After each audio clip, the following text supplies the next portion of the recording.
Por gentileza, peço a todos que tomem seus lugares.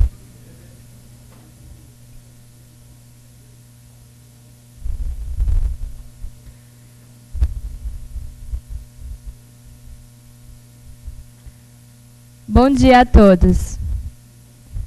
Daremos início ao terceiro dia da 24ª Assembleia Geral da FIUC. Antes de iniciarmos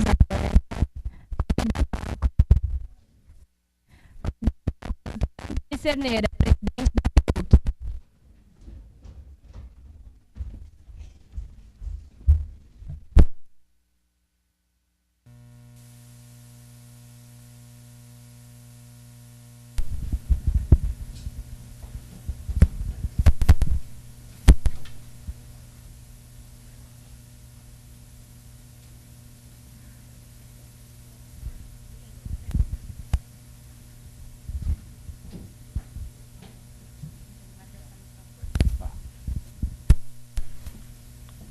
Good morning. On this wonderful feast of St. James, we have this story about the mother coming to appeal for a seat, and they got the seat. Today we have some information about those who will sit in the seats, about our elections. I'd like to just clarify the process once more, and then I'll turn the microphone over to our Secretary General to make the announcement about candidates.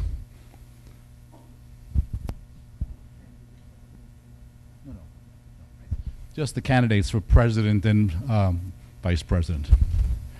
So just to repeat the process, the Board of Administration is made up of representatives from each of the regions. Those representatives were elected in their regions. There are 2 representatives from our sectorial groups and 1 representative from the working groups of the Center for the Coordination of Research. Those 3 members were proposed after the Secretary General, Monsignor Tiviege, engaged in a consultation. Those 3 individuals were proposed to the Board of Administration on Sunday and were voted on or ratified by the Board of Administration. On Friday, in our voting session, or administrative session, our task will be simply to ratify the election of those people. They've already been gone through a process in their region, so that's just pure, simple ratification. Then our procedures call for us to elect first the president in a secret ballot, and then the election of the vice presidents. Whether it's the vote of ratification, the vote for the president, or the vote for the vice president, each member institution is eligible to vote. A member has 2 votes. An associate member, the institution has 1 vote. If you are a rector of a member or associate member, we will have your name on the list, and you will receive the appropriate number of ballots as we vote. For a member or associate institution, if the rector is not present, he or she may delegate to 1 person the opportunity or the responsibility of being the institution's proxy. We need some letter or communication from the rector in his or her absence as to who the proxy is. It is impossible for us to deal with announcement of proxies during the voting process. So if your institution's rector is not here and he or she designated you to be the proxy, we need to know that in advance and officially. And also, according to our statutes, one person can be the proxy for only one institution. No one can represent 2 or 3 other rectors. This would be how we do voting back in Chicago, but it's not how we do voting here. Okay. Those of you who know Chicago will understand what I meant. The election committee met yesterday afternoon, and I'll turn this microphone over now to the Secretary General to make the announcement as who are the candidates for president, because that's really that's the new information, and who are the candidates for vice president. Let me remind you, though, of, well, there's a technical piece. The vice presidents, again, just by way of reminding, they are proposed by their regions. So the list of vice presidents was really already completed before we started. No one is able to present themselves at this point as a candidate for vice president. For the president, we were accepting applications or self-nominations until the end of the day yesterday, at which point then the election committee met to ratify that these were the people who submitted their names, and these are the people whose credentials qualify them to be able to run for president. So I'll turn it over to Monsignor.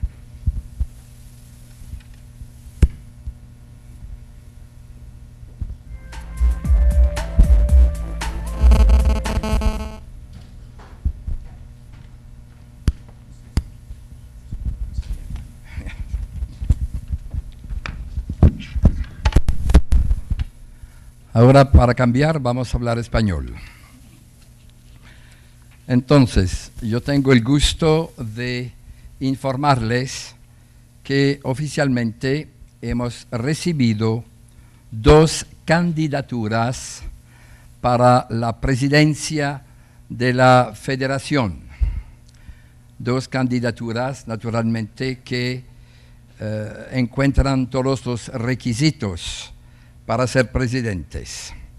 La primera es del padre Manuel Corrales Pascual, rector de la Pontificia Universidad Católica del Ecuador, jesuita. La segunda es el padre Pedro Rubens Ferreira de Oliveira, rector de la Universidad Católica de Pernambuco, jesuita. Tenemos también, digamos, candidatos para la vicepresidencia. África presenta un candidato que es el padre Jean Bosco Matin, rector de la Universidad Católica del Congo, en Kinshasa.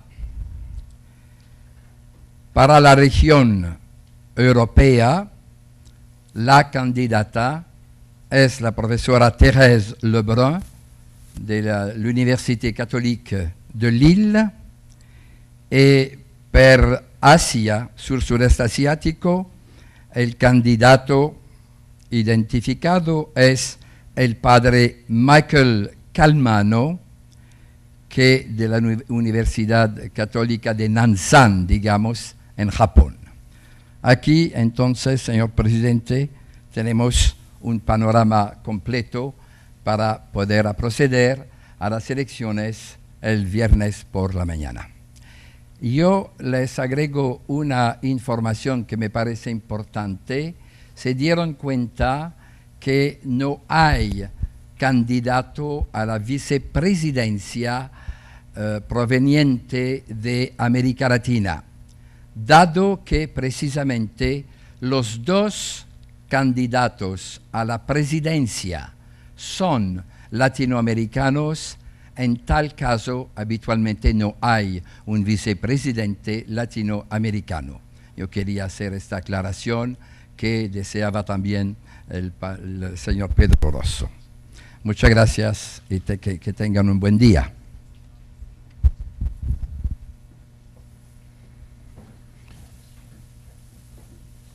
I am requesting once more that if your institution is considering hosting the General Assembly for 2015, please let Monsignor Tiviege or I know that you would like to present yourself as a possible host, because one of the other voting responsibilities that we have on Friday as a General Assembly is to select the site and the topic.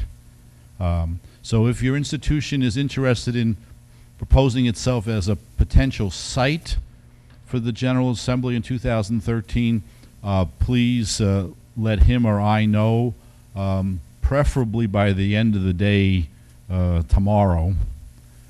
And if you have a proposal for a topic for the next General Assembly, please give that again to Monsignor Tiviege or myself. Now, obviously, in terms of proposing one's institution, only the rector should do that.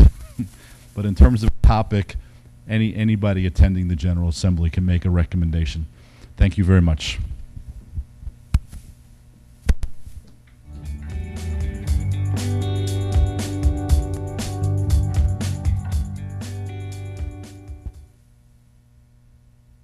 Convido agora para presidir a sessão o professor Michael Calmano, presidente da Universidade Nanzan, Japão, vice-presidente da FIUC e secretário executivo da Associação Leste e Sul Asiático de Faculdades e Universidades Católicas.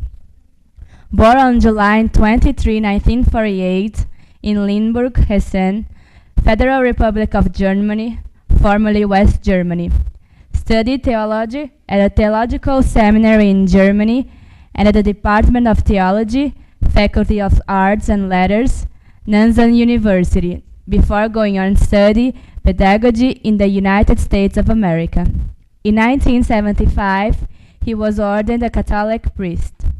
From 1984, Michael Calmano commenced his career as an educator at Nanzan University. In April 2008, he was appointed president of Nanzan University. Calmano now leads a busy life, fulfilling various roles related to the Catholic faith. His hobbies are listening to classical music and reading books. Please welcome Michael Calmano.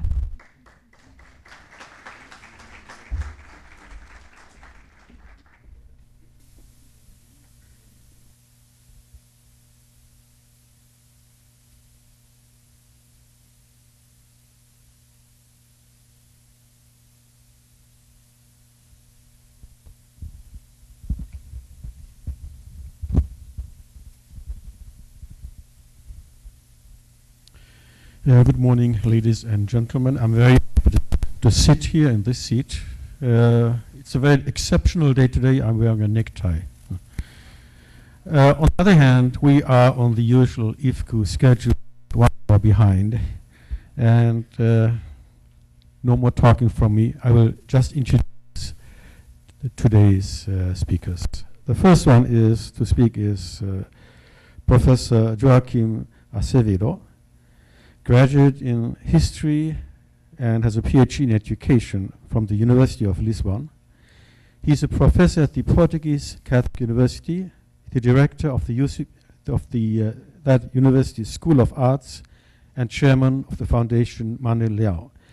He was general director of the Ministry of Education from 1988 to 1992, and secretary of state for education from 1992 to 1993. Currently, he is a member of the National Education Council and also president of the Portuguese Catholic University.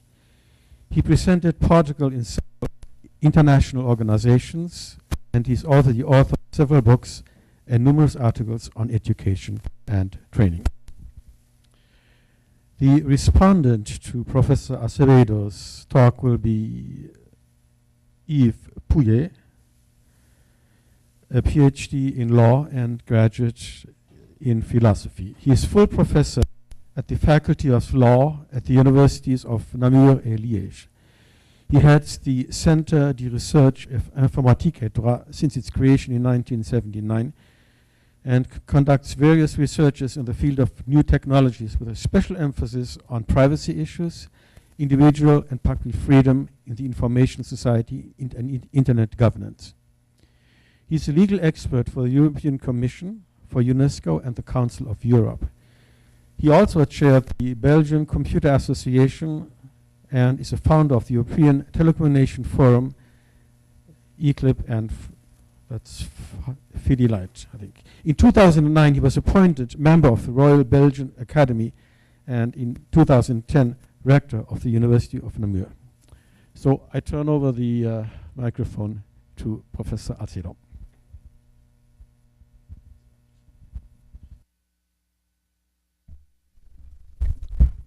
Então, bom dia.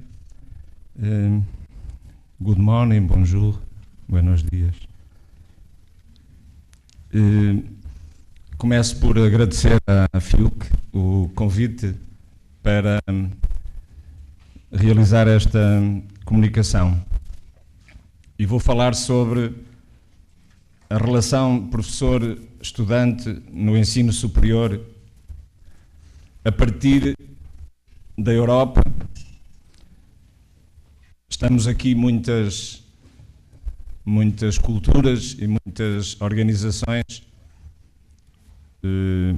Eu falarei a partir da Europa. Nesta comunicação procuro deixar abertas algumas interrogações e lançar alguns desafios às universidades católicas com base no seu corpo de princípios e valores e baseado na experiência concreta da Europa, o berço da universidade. Estou consciente de que as universidades aqui presentes se situam em contextos socioculturais muito diversos e que, porventura, se trata de uma ousadia imprudente. Abordarei a problemática da relação professor-estudante focando 3 pontos principais. O primeiro, a caixa teleológica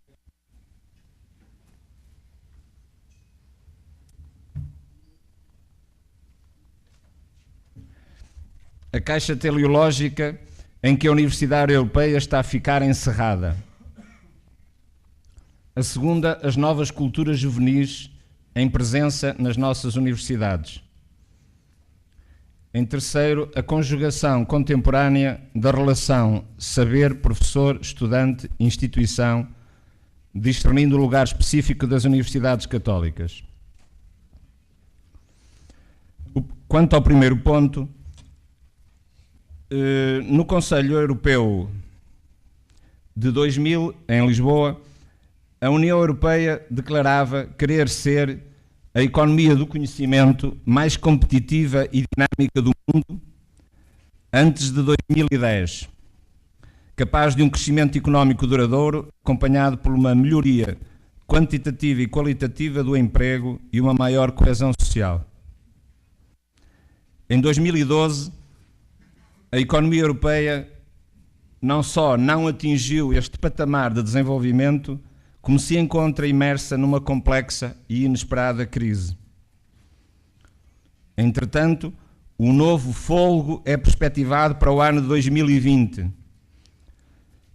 Os desafios 2020.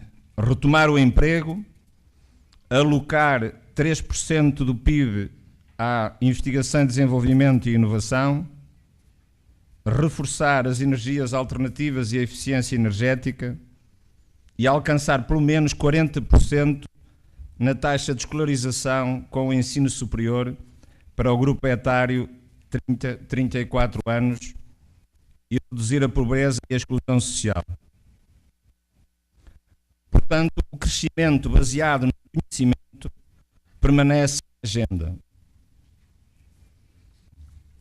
As políticas de ensino superior continuam assim muito marcadas pela agenda económica e pelo próprio espaço europeu do conhecimento, ao serviço dessa agenda. E esse serviço tende a dominar as referências do desenvolvimento das universidades mais do que qualquer fundamentação cultural. Este espaço europeu surge sustentado na necessidade de aumentar a competitividade da Europa na economia crescentemente globalizada e, sobretudo, face aos Estados Unidos da América. Neste contexto, verifica-se uma descida simultânea da oferta e da frequência de formações universitárias tradicionais, como as humanidades, filosofia, história e as artes, pois as prioridades encaminham-se às áreas de ciências e tecnologias, com destaque para as engenharias.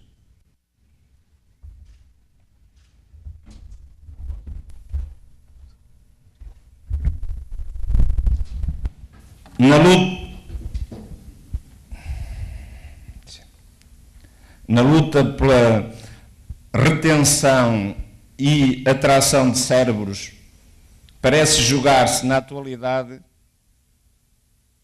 boa parte da luta pelo poder político e económico entre os países. Parece óbvio, mas não o é. Tê-lo-ia numa perspectiva de luta pelo poder e pelo controle económico e político. Já não o é numa perspectiva cultural e humana do desenvolvimento social, muito mais sustentado na cooperação entre os países e os povos. Nesta ótica, o ensino superior está inscrito num combate e visa atingir objetivos primeiros que não os que estão assinalados nas principais cartas de princípios que governam o mundo e orientam pacificamente os povos.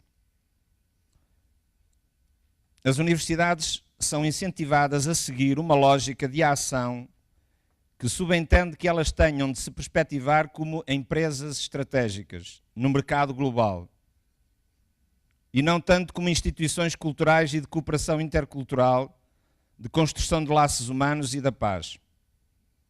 A própria cooperação internacional entre as universidades é hoje muito motivada pelo mesmo horizonte de competitividade, ainda por cima inscrita num clima de urgência tipicamente empresarial, que visa incutir em cada universidade a ideologia que se lhe assinala, que não pode perder a mínima oportunidade, nem o mais sossegado minuto, para se colocar entre as melhores universidades do mundo. Ao mesmo tempo, proliferam os rankings internacionais, onde, por exemplo, o acompanhamento dos alunos tem uma mínima importância. Ao mesmo tempo, são adotados e estabelecidos indicadores bibliométricos que visam ir medindo externamente e por via estatística, tendo por base um certo tipo de artigos publicados num certo tipo de revistas internacionais, medindo assim a performance de cada universidade. O mercado das publicações científicas prolifera e alarga-se sob o domínio da língua inglesa, neutralizando a diversidade cultural do mundo. Para uma Europa fundadora de uma universidade humanista e aberta à pluralidade de saberes, estas tendências não deixam de levantar algumas legítimas inquietações. Para as universidades católicas, este é certamente um caminho que requer uma profunda reflexão. Pensar a análise professor-estudante neste contexto pode se tornar um pouco exótico e até démodé.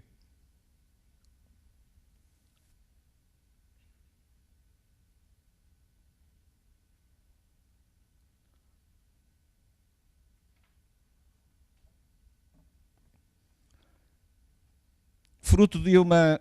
Vamos tentar então avançar para o segundo ponto. Fruto de um importante processo de democratização, à universidade estão a chegar hoje muitos jovens, incluindo os bárbaros. E não apenas a elite para a qual ela foi inicialmente desenhada, desenho esse que se manteve ao longo dos séculos, do século XII ao século XX. Quem está hoje nas universidades na Europa são grupos juvenis que habitam, na sua generalidade, o que alguns autores chamam o país do nunca mais. Nunca mais acaba a formação inicial, nunca mais sou livre para procurar trabalho, nunca mais consigo sair de casa dos meus pais, nunca mais encontro trabalho, nunca mais compro casa, nunca mais consigo casar.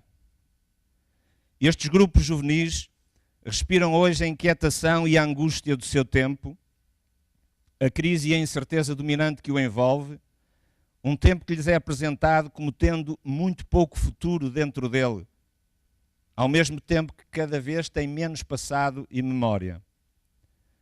O tempo presente tem uma tal complexidade, intensidade, vertigem e inquietação que tende a dominar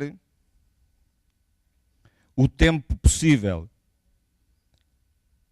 Os ritos de passagem de boa parte destes jovens ao trabalho e à idade adulta são, como diz Carlos Freixes, ritualizações do impasse.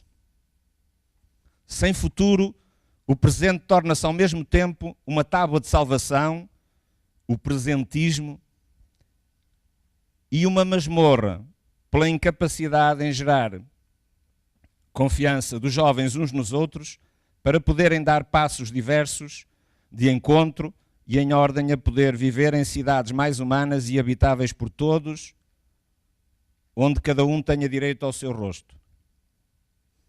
Estes jovens, como já se disse aqui, são cada vez mais nativos digitais,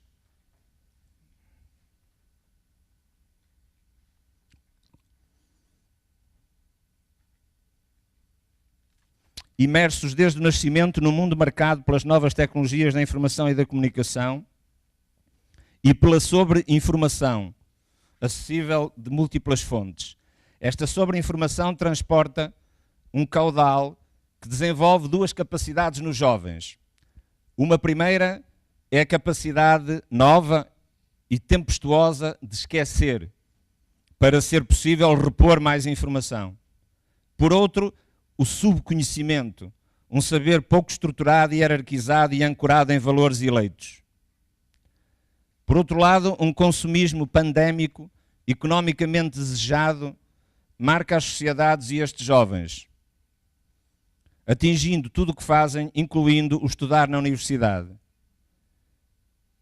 Neste clima sociocultural, os jovens vão-se manifestando as mais das vezes impotentes para atuar, para além de pequenos episódios ou momentos avulsos, quase sempre manifestando sinais de insatisfação e de indignação, o que não deixa de colocar importantes questões em torno da sua afirmação identitária. Esta tende a encerrar-se e a exprimir-se sobretudo através de ser para o consumo, ser para a produtividade, ser para o espetáculo. Alguns autores chamam a este tempo um tempo de atravessamento de fronteiras, de fusão entre climas, espaços, tempos, dinâmicas, entre trabalho livre, tempo livre e trabalho, entre o virtual e o real, entre o artificial e a experiência, entre idosos e crianças, entre o dentro e o fora da família, entre o local e o global, entre a nação e o planeta. Este é, em brevíssimas pinceladas, um quadro sociocultural em que os jovens dos diferentes grupos juvenis experimentam alguma dificuldade em afirmar a sua autonomia e responsabilidade, vivendo muitos deles difíceis processos de afirmação pessoal e identitária, e de construção de projetos de vida e de cidadania, inventando-se como atores sociais. A pertença desenvolve-se para muitos através do consumo e de várias expressões de adesão cultural, com destaque para as redes sociais virtuais e para a música, uma forma privilegiada de diálogo de jovens de hoje com o mundo. A terra e a sua sustentabilidade constituem um tema político agregador para muitos grupos, sem que, contudo, isso signifique uma visão ecológica do futuro e do planeta. O desemprego, em muitos países da Europa, atinge entre 30% a 50% dos jovens o que cria um clima de profunda ruptura com o tradicional modelo de inserção socioprofissional dos jovens.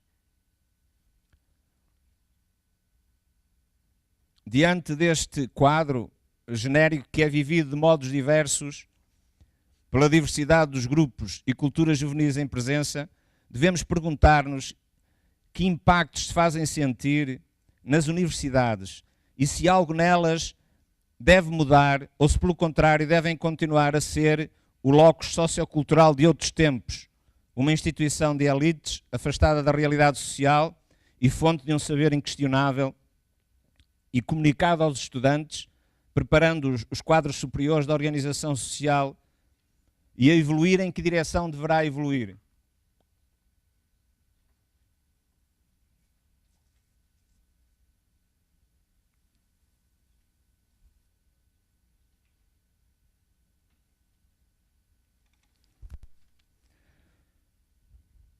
Passando ao terceiro tema, o triângulo saber de professor e estudante.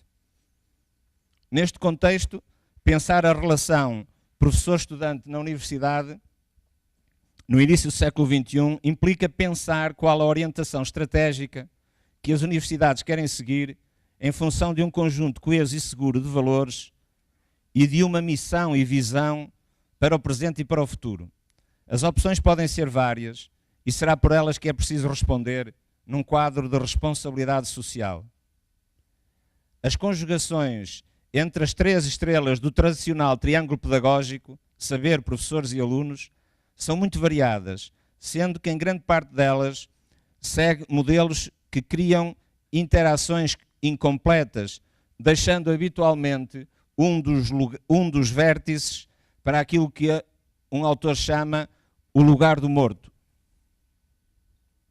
Conheço muitas práticas pedagógicas no ensino superior que revelam que o que se faz nas salas de aula segue geralmente dois caminhos. O primeiro consiste em fomentar uma forte relação entre os alunos e o saber, recorrendo cada vez mais a novas tecnologias, como é o caso, deixando para o professor o lugar do morto, ou seja, o que liga aos aparelhos, apresenta o PowerPoint e os vídeos, faz umas perguntas, lança uns testes e afixa as pautas.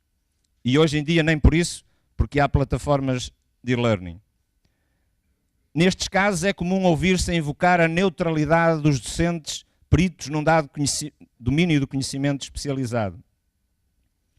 O segundo corporiza-se pela ligação permanente e quase exclusiva dos professores e do saber, reservando desta feita para os estudantes o lugar do morto. Estes, postos em contacto direto com o saber, corporizado pelos professores, têm de ser capazes de se preparar e formar sozinhos, conforme as possibilidades de cada um, coisa que pouco importará à instituição. No triângulo pedagógico entre o saber dos estudantes e os professores, a relação entre os vértices, que parece não funcionar bem, é exatamente a que combina professores e alunos. Estes, de um modo ou de outro, é que ocupam o lugar do morto. Esta é a herança de um mundo de universidades que se pauta pelo ensino distante, que pressupõe e reconhece nos alunos uma elite da sociedade, repleta de recursos complementares de apoio, desde a família à comunidade, profundamente centrados na aprendizagem escolar e fruto da sua atuação atual e futura. Este triângulo tradicional tem um inconveniente muito grande de deixar omisso um vértice fundamental na relação pedagógica, porque decisivo em todas as relações que constituem e valorizam a universidade.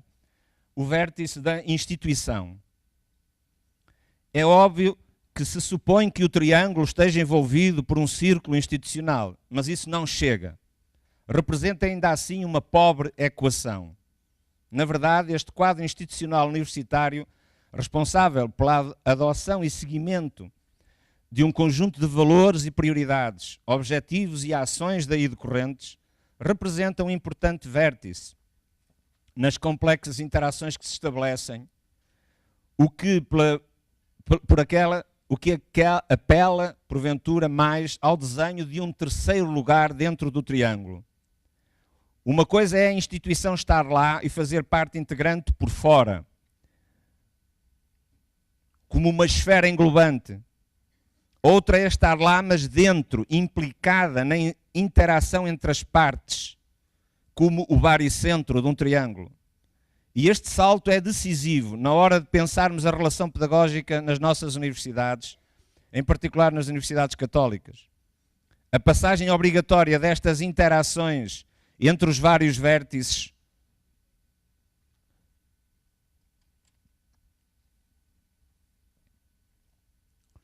por este centro do triângulo, o terceiro lugar, será o único modo de eliminarmos os lugares do morto e potenciarmos em permanência uma instituição viva e capaz de dar a vida.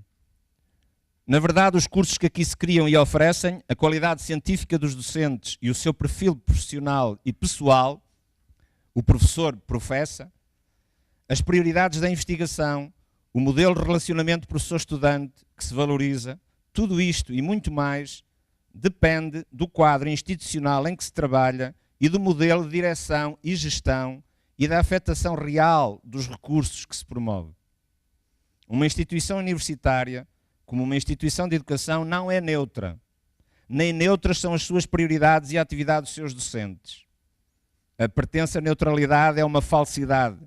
Falsidade esta induzida por este triângulo pedagógico, sem o terceiro lugar, e pelo Estado educador, com claras consequências na perda de qualidade das pessoas que ensinam e das que aprendem. Para as universidades católicas, nascidas do coração da Igreja, esta neutralidade não tem qualquer espaço vital.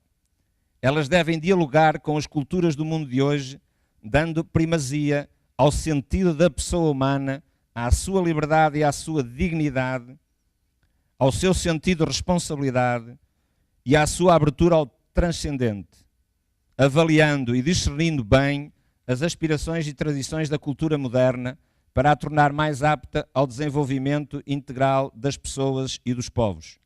As universidades católicas, instituições de caráter distintivo e animadas por um espírito de liberdade e de caridade, devem dar espaço e tempo ao desenvolvimento daquela autêntica antropologia cristã que tem origem na pessoa de Cristo. Mediante a presença na universidade destes grupos e culturas diversas, que valores defende a instituição? Valoriza apenas alguns deles e delas? Trabalha para promover a excelência de todos?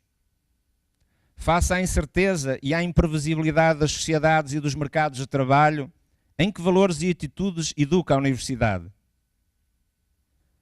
Prepara urgentemente jovens profissionais para a competição e para o mercado, consumindo tudo o que há para consumir e enquanto há o que consumir, ou para algo mais? Prepara os jovens para serem bons profissionais ou para serem boas pessoas sendo bons profissionais? E boas pessoas e bons profissionais para um mundo mais cooperante, interdependente, sustentável e solidário?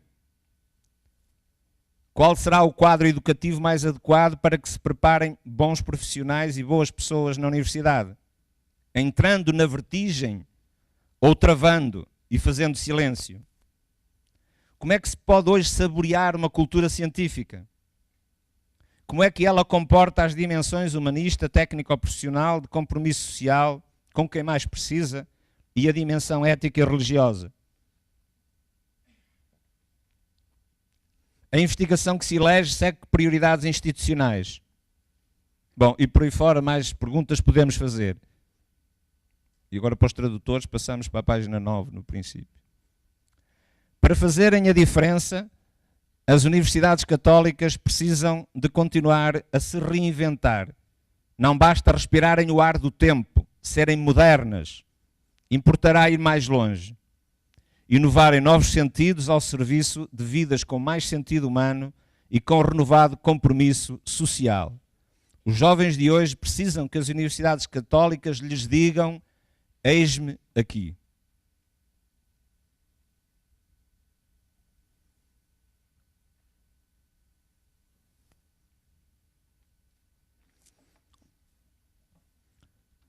Estas e outras interrogações encontram-se íncitas no ensino, na investigação e nos serviços à comunidade nas universidades católicas. E fazem um apelo claro a um perfil específico da relação professor-estudante e a uma certa pedagogia universitária.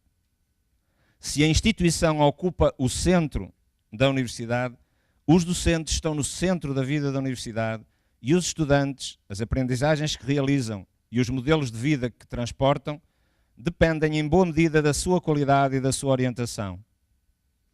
Sem bons professores, não há ensino superior de qualidade. E esta qualidade não é neutra. Tem de ser definida num quadro pedagógico inscrito num projeto educativo partilhado e pela instituição e na relação desta com a sociedade. As universidades católicas são convocadas pela sua natureza a impregnar a pedagogia de algo diferente e mais amplo. Formar o ser humano como pessoa, no quadro de uma antropologia ética e cristã. A dignidade da pessoa humana é inalienável e inviolável e está acima e antes de qualquer enquadramento institucional. Por isso, exige-se aos educadores das nossas universidades a maturação de uma particular sensibilidade à pessoa de cada estudante para saber captar e logo cuidar tanto do conhecimento e das competências profissionais como do crescimento em humanidade. Isto requer a dedicação ao outro com uma atenção que sai do coração, para que o outro experimente a sua riqueza de humanidade, diz a Ex Corde Ecclesiae. Este modus faciendi dos educadores necessita estar ancorado numa formação do coração, guiada pelo encontro com Deus em Cristo, que neles suscita o amor e abra o seu espírito ao outro, de modo a que neles também o amor não seja um mandamento imposto de fora, mas uma consequência que emana da sua fé e atua pela caridade. Assim, os educadores das universidades católicas professam que é constitutivo da pessoa o ser com e para os outros, que se concretiza no amor, convocando a respiração universitária da universalidade humana. E vou passar à frente mais um bocadinho. A universidade é essa ampla praça cultural da proximidade humana, cheia de trânsito e inquietude, povoada mais do que por lugares de saída e entrada, por ocasiões de encontro. De um encontro humano que marca, seja pelo ensino e pela aprendizagem, seja pela investigação, seja ainda pelo testemunho pessoal e pelo compromisso da universidade com a comunidade envolvente. Na universidade contemporânea, a afirmação desta vocação relacional e de encontro pode constituir, a par de outras já mais vincadas ao longo do tempo, um dos seus traços culturais mais profundos de um humanismo que convoca à autoria. E à autoria, eu sou, e à participação, eis-me aqui. Todos os jovens dispersos e perdidos nesta vertigem de fusões e de impasses. Eles precisam de ser institucionalmente desafiados à reinvenção de si mesmos. Ou então podemos estar a condenar as universidades a serem as futuras catedrais de consumo high-tech na sua versão fast food. Em cada um deles, é devido à emergência para cada um destes jovens de dinâmicas singulares de personalização e de cidadania. Os jovens estudantes nas universidades católicas, nas suas potencialidades e nas ritualizações do impasse, num contexto marcado pela inquietação e pela incerteza, pelo risco, pela sociedade líquida, são nas universidades católicas não apenas atores, ou muito pior, futuros atores, são autores. Eles são chamados à responsabilidade, a serem boas pessoas, sendo bons profissionais, a serem não os atores sociais de amanhã, mas os de hoje, e neste contexto sociocultural complexo e socialmente tomado como adverso.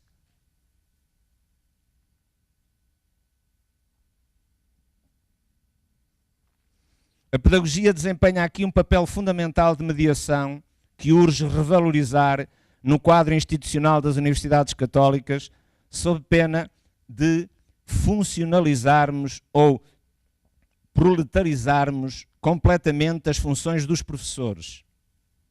na senda, aliás, da empresarialização crescente das universidades.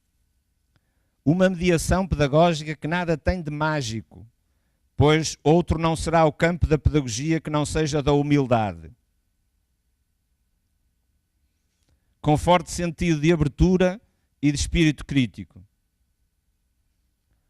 Práticas testadas de mentoring, por exemplo, surgem como novos espaços com profundo impacto no desempenho académico dos estudantes. O voluntariado, como se disse ontem, seja o que está inscrito nos planos de estudo, seja o que se promove para além dele, constitui já em várias universidades uma escola de humanidade, uma declinação bem concreta dos valores evangélicos. Os professores, pedagogos, são assim pessoas e profissionais que, para além de um conjunto de competências científicas e técnicas muito sólidas, possuem um conjunto de virtudes, a formação do coração, num ambiente institucional que as deve fomentar e apoiar. Bento XVI dizia em maio passado que os professores que desempenham um papel fundamental, porque inspiram os outros com o seu amor evidente por Cristo, o seu testemunho de profunda devoção e o seu compromisso para com aquela sapiência cristiana que integra fé e vida, paixão intelectual e respeito pelo esplendor da verdade divina e humana. Cada um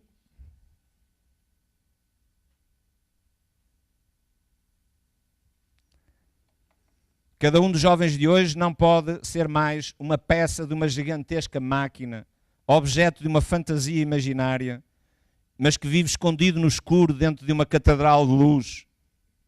Não será esse o modo de construirmos uma instituição de rosto humano. E termino, os professores das universidades católicas são chamados a participar na missão educativa da Igreja, concorrendo para a realização do carisma dos carismas, a caridade. Esta será, porventura, para muitos dos nossos contemporâneos, uma coisa inútil. Mas, nas nossas universidades, estas inutilidades são o Evangelho. Elas constituem preciosos tesouros culturais inscritos nas mais variadas culturas e povos. As universidades católicas, neste momento em que as sociedades e os grupos humanos se sentem culturalmente tão cheios de sede, com uma vontade enorme de uma água bem fresca, é tempo de nos encontrarmos junto ao poço de Jacó. Os nossos gestos de hospitalidade, inscritos numa rigorosa preparação profissional, seguindo os gestos de Jesus, darão certamente muitos frutos, e tão maravilhosos como os que Jesus provocou na mulher de Samaria. Estamos convocados para um inadiável e irrecusável eis-me aqui. Bento XVI, na sua carta aos cidadãos de Roma, diz que na raiz da crise da educação se encontra, de facto, uma crise de confiança na vida. E mais adiante, só uma esperança fiável pode ser a alma da educação como de toda a vida. Este é um grande desafio nesta hora para todos nós. Sermos uma esperança fiável, conscientes de que orientar os outros em direção à verdade é, afinal, um ato de amor. E, afinal, sabemos nós, temos a certeza de que é Deus que tem sede de nós. Muito obrigado.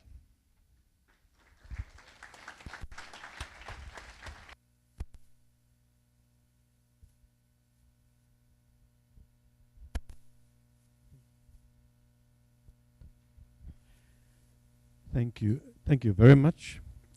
And without losing any time, I'll give the microphone to Professor Pure.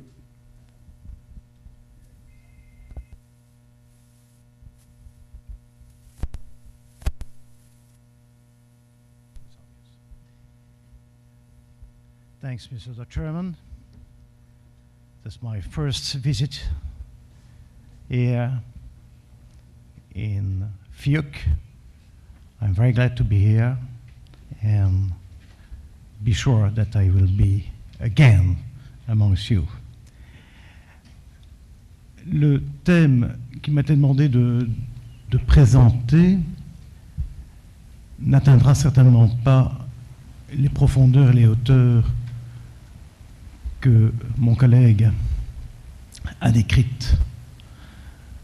Je voudrais simplement, vous avez pris des risques, parler en tant que juriste spécialiste du droit de l'Internet à qui on demande d'aborder un sujet qu'il ne connaît pas bien, mais je souhaiterais émettre cependant quelques réflexions à propos de ce qui m'apparaît fondamental actuellement. Faut-il éduquer avec ou sans Internet? Alors je ne suis pas pédagogue, mais certains de mes propos vont rejoindre ceux d'orateurs précédents, et je pense en particulier à Madame Barthes et au professeur Castella qui s'est prononcé hier. Alors, de Madame Barthes, je voudrais partir d'un même auteur, à savoir Michel Serres. Alors, dans son livre Petite Poussette, qu'il a publié récemment, Michel Serres invite à mieux dialoguer avec cette génération nouvelle, la Web Generation, la génération Y ou Y, parce que c'est une génération qui se pose plein de pourquoi, et le professeur Azevedo expliquait le climat d'inquiétude dans lequel il est, et croit trouver dans Internet des solutions. Bref, la génération de ce qu'on peut appeler les digital natives, ceux qui ont grandi avec Internet et préfèrent dorénavant Wikipédia au Petit Robert ou à l'Encyclopédia Universalis et utilisent Twitter et Facebook de manière habituelle. Michel Serres a baptisé cette génération Petite Poussette. C'est un clin d'œil à la maestria avec laquelle les messages fusent des pouces de ces digital natives. Alors cette génération a le devoir de réinventer une nouvelle manière de vivre ensemble, des institutions, une manière d'être et de connaître. Mais nous, comme université, n'avons-nous pas également un devoir, celle de proposer de nouveaux modes d'accès au savoir et de nouveaux modes de compréhension du monde? Alors pour répondre à cette question, je pars d'une interrogation que le même Michel Serres posait dans une interview récente. Il sortait d'un cours à la Sorbonne où il s'était mêlé aux 400 étudiants d'un cours de sciences politiques sur la naissance de l'école publique en France. Il décrit l'auditoire comme une véritable ruche, un brouhaha d'où émerge à peine le vain discours d'un enseignant, tantôt compassé, tantôt gesticulant de manière à attirer l'attention des étudiants, et ce en vain. Un étudiant sur deux, note Michel Serres, avait ouvert son ordinateur, son laptop, son iPad, de manière à pouvoir, conversation aidante de la voisine ou du voisin, suivre tantôt l'actualité, tantôt un film, tantôt entamer une conversation avec un tiers. Tout cela n'avait rien à voir avec la leçon, et notamment avec Jules Ferry. Devant cette situation qui était complètement surréaliste, Michel Serres se pose une question qui m'apparaît essentielle. Qui faut-il condamner? Dans ce pôle que vient d'écrire le professeur Acevedo, étudiant, professeur, qui faut-il condamner? Ce professeur a l'éloquence incontestable, à la clarté du discours, à la conscience professionnelle digne d'éloge, ou ces étudiants, surfeurs, consommateurs drogués du web. Que les torts soient au moins partagés, tel est mon avis. Du côté des étudiants, on dénonce le manque de respect, l'étourdissement devant une information souvent futile, qui par un clic en appelle à un autre, selon la loi implacable d'un surfing de distraction au sens pascalien du terme.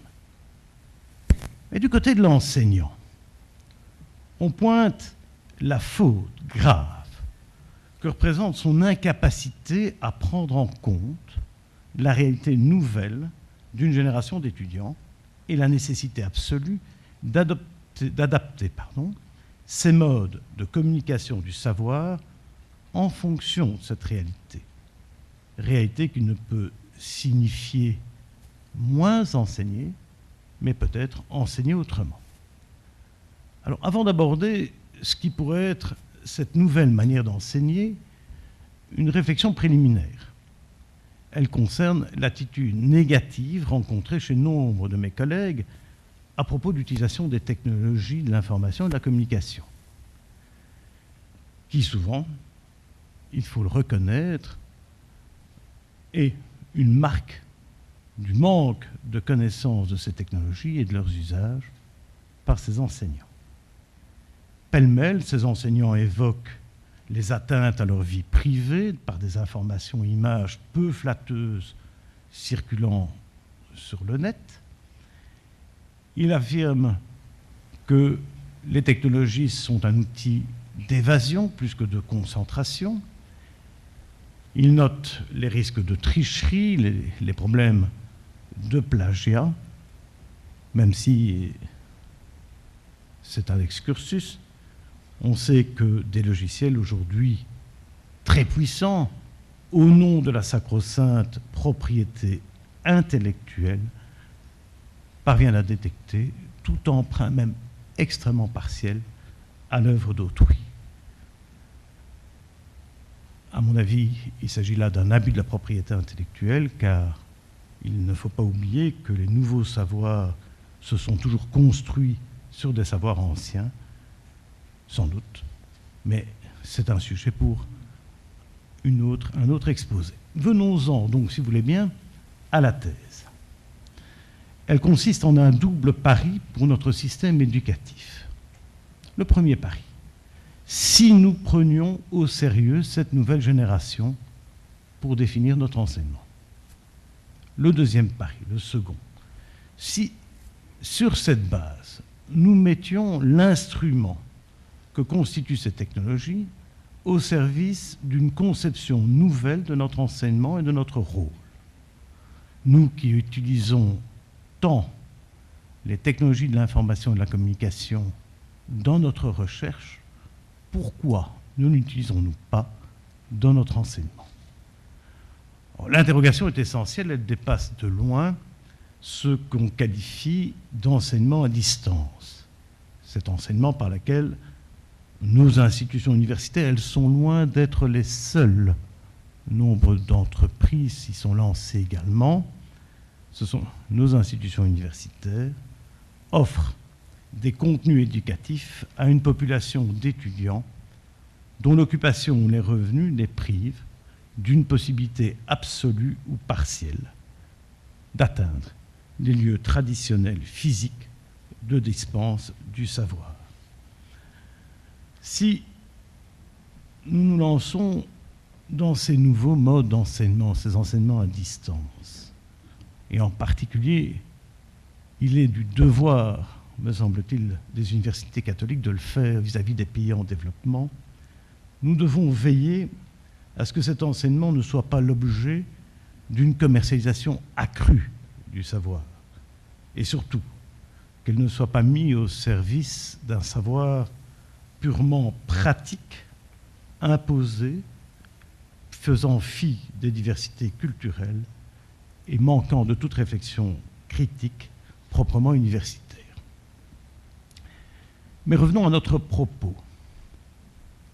Notre premier pari, notre premier devoir d'enseignant n'est-il pas celui de prendre connaissance de prendre conscience de ce qui caractérise l'approche de la connaissance par cette génération dite Y.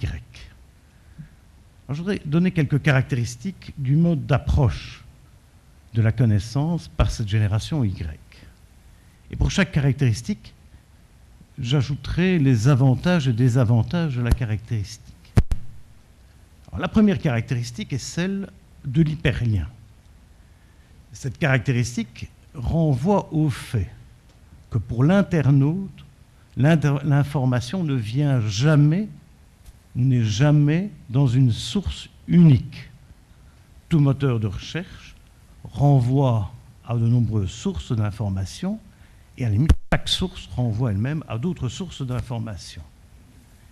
L'information est donc perçue d'emblée comme quelque chose de fragmenté, mais elle est toujours reliable. Elle est toujours reliable, du moins, suivant la volonté de l'internaute surfeur. Cette information, autre caractéristique, elle est dispersée aux quatre coins du monde et de la toile. Alors, quelle ouverture, quelle richesse! Le problème est que cette richesse ne s'acquiert que si, petite poussette, pour reprendre l'expression de Michel Serres, l'internaute a la volonté d'aller plus loin que le premier hyperlien, de vérifier au fur et à mesure de son voyage sur Internet la véracité de l'information, de la compléter, de la critiquer, bref, d'ouvrir ses horizons. Alors, cette démarche, elle est peu évidente quand on sait que la recherche de l'information s'arrête souvent après le premier clic et que le site de référence cliqué figure pour 90% dans les 10 premiers sites rankés, et vous savez que les moteurs de recherche ne suivent pas nécessairement la valeur de la qualité de l'information. La deuxième caractéristique, c'est le pragmatisme de la recherche. L'internaute recherche de l'information non pour sa valeur en soi, mais en réponse, une réponse quasi immédiate, à une question concrète qu'il se pose. La démarche est donc non pas conceptuelle, mais fonctionnelle. Et l'abstraction dont doit faire preuve l'internaute se résume à un choix de mots-clés adéquats, c'est-à-dire adéquats pour obtenir la réponse à la question qu'il se pose. À partir de là, ce qui se pose, et le professeur Azevedo l'a dit, ce n'est pas la valeur d'une information en soi. Elle peut être oubliée tant que l'internaute connaît la méthode pour l'obtenir. 2 points à cet égard. L'approche pragmatique implique le besoin d'une bonne formalisation des questions posées par la réalité. Elle induit également une déficience importante dans la connaissance.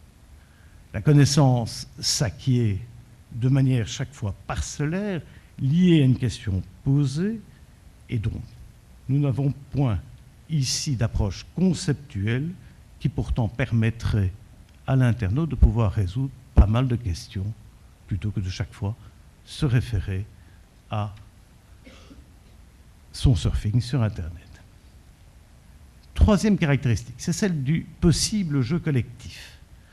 L'internaute peut vivre isolé, mais de plus en plus, les réseaux sociaux l'invitent à être d'abord un homme relié. Ces réseaux permettent un partage de plus en plus riche de messages, d'images, de documents, de liens. Elles permettent une discussion critique, voire la création collective ou individuelle d'une information nouvelle, en d'autres termes, d'un savoir nouveau. En conclusion, les technologies de l'information créent une possibilité, mais encore faut-il la saisir et donner à l'étudiant les méthodes pour la saisir, une possibilité d'une information de plus en plus riche, de plus en plus contrastée, sans frontières. Elle lui donne la possibilité, à travers un jeu collectif, d'une création individuel ou collectif de savoir. Internet représente une unique opportunité d'une génération de netizens capables de savoir nouveau et d'inventer une nouvelle démocratie hors des réseaux médiatiques unilatéraux d'autorité, qu'elles soient politiques ou économiques. Monsieur le Président, Mr. Chairman, please, I would like to add something. Perhaps it will take more or less 1 minute, but I think that's quite essential. OK. Tout cela m'amène à demander que l'université, puisque nous sommes entre universités catholiques, accepte de mettre Internet au centre de ses préoccupations pédagogiques. Il m'apparaît extrêmement important que cette prise en compte amène à définir un nouveau rôle de l'enseignant. L'enseignant, c'est toujours considéré, il a toujours été considéré traditionnellement comme un puits unique d'un savoir dont il fixe unilatéralement vis-à-vis des étudiants les limites, dont il impose la structure et les concepts pour lesquels il donne les références adéquates. Alors, pouvons-nous un instant, en tant qu'enseignants, imaginer notre rôle de manière différente, c'est-à-dire celui d'être un simple interface, invitant nos étudiants à accéder à de multiples lieux de savoir, à les guider dans cette recherche, à les inviter au dialogue entre eux, à éventuellement modérer ce dialogue, à les aider à construire collectivement un ensemble structuré d'un savoir qui leur est propre. Internet donne la chance, me semble-t-il, de ce qui est un principe éducatif de l'ensemble de l'éducation ignatienne, à savoir la disputatio. Il est extrêmement important que l'enseignant apprenne, me semble-t-il, à être parmi l'ensemble des étudiants, simplement un guide et un modérateur. C'est une leçon d'humilité. C'est une leçon d'humilité à laquelle il est invité. Alors j'aurais souhaité prolonger la discussion et la conversation sur la façon dont, à partir de cette réflexion sur le nouveau rôle de l'enseignant, un certain nombre de méthodes peuvent être utilisées. J'aurais souhaité le faire à partir d'un exemple, mais je crains que le temps me soit compté. Vous lirez tout cela dans l'article que je publierai. Voilà donc le nouveau professeur que j'appelle de mes voeux, un nouveau professeur pour un nouvel étudiant. La voie est évidemment risquée, mais éduquer, c'est-à-dire sortir le meilleur de celui que l'on a en face de soi, à savoir l'étudiant, n'exige-t-il pas que l'on commence par prendre cet étudiant dans le contexte qui est le sien, c'est-à-dire le contexte de l'utilisation d'un outil qui est porteur de sens, à condition, bien évidemment, qu'on donne à cet outil la possibilité de l'ensemble de ses opportunités. Voilà, Monsieur le Président. Merci en tout cas de votre invitation.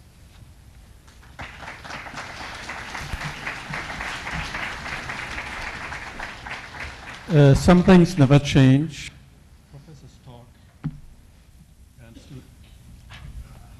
Professors talk and students listen. I would like to give you time for questions from the floor, but we have to proceed to the next one. It's not going to be a monologue, it's going to be a dialogue between disciplines.